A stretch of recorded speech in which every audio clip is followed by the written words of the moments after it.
तू करेला सके पिया राउर है रौरे बहक पिया हक पिया काहे तू करेला सके पिया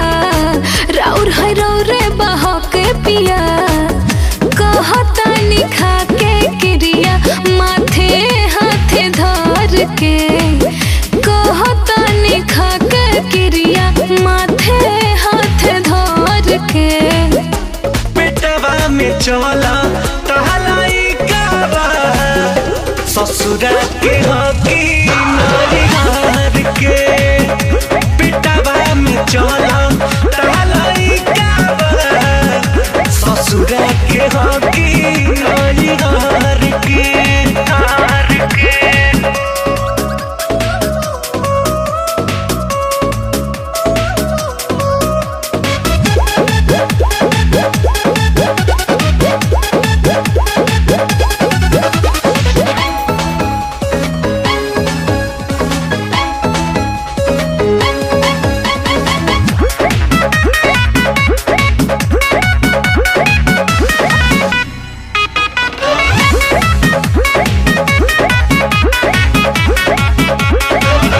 झूठे साचे अच्छा रंग लगाई जनिए राजा जी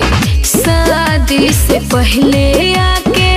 मरल बानी माजा जी दुए महीना भइला बिया है इज्जत के हमरा लगा देले ठाए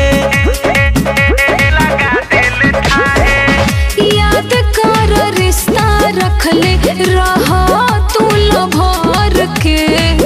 याद कर रिश्ता रखले रहा तू लभर के पेटवा में चला टहलाई कावा ससुरा के हकी नारी हार के पेटवा में चला टहलाई कावा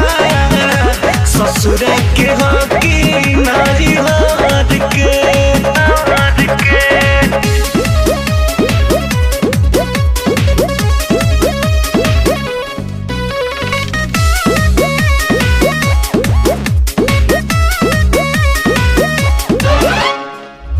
धैले बानी तीन हम अंगूरी पर जोड़ के पहला बेर मिले अइला 3 बजे भोर के अरुण बिहारी संगे भइल बा धोखा लइकी त खोजली सयसने मौका कहता पूछा दी हम रितेश से फोन करके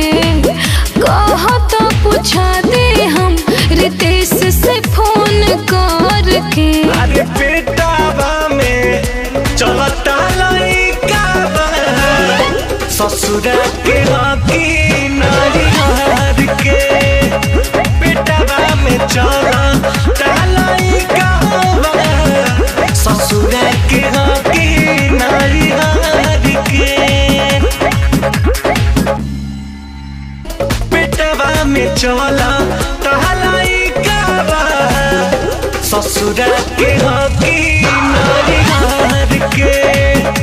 पेटवा में चला